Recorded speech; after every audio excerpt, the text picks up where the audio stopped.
Hello viewers, আসসালামু আলাইকুম। ছোটকালে অনেক জায়গায় চুরি করতে গিয়েছি, তবে কারো বাড়িতে কাপড় চোপড় অথবা টাকা পয়সা ধন সম্পদের জন্য চুরি করতে যাইনি।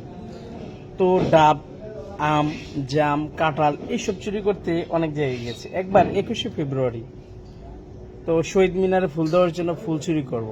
এখন বিভিন্ন এলাকায় গিয়েছি, এক জায়গায় চুরি করতে গিয়ে এমন হাসি, আমি আবার চুরি করতে গেলে আমার অনেক হাসি পায়। এখন এক বাড়িতে গেছি ফুল বাগান, তো ফুল বাগানতে চুরি করবো, এই সময় আমার এত হাসি উঠছে, হাসতে হাসতে এখন পাশের পাশের মানুষ বলতেছে কি রে, এখন হাসতেছে কি ওই কে কে, আর আমরা তো এমন দৌড়, বিশ্বাস করবেন দৌড়ানোর পরে আমার চাচাতো মামা, নাম তার জেব সজীব, বর্তমান সে সেনাবাহিনীতে আছে, সে আমাকে কিল ঘুষি ইচ্ছা মতো মারলো, বকাঝকা করলো। তো আরেক জায়গায় গেছি, সেম এই হাসির কারণে আবার ধরে নিয়ে গিয়েছে। তো 3-4 জায়গায় এভাবে শুধু আমার হাসির জন্যই ধরে নিয়ে গেছে। সর্বশেষ চুরি করতে পারি নেই, আর শহীদ মিনারও ফুল দিতেও পারিনি।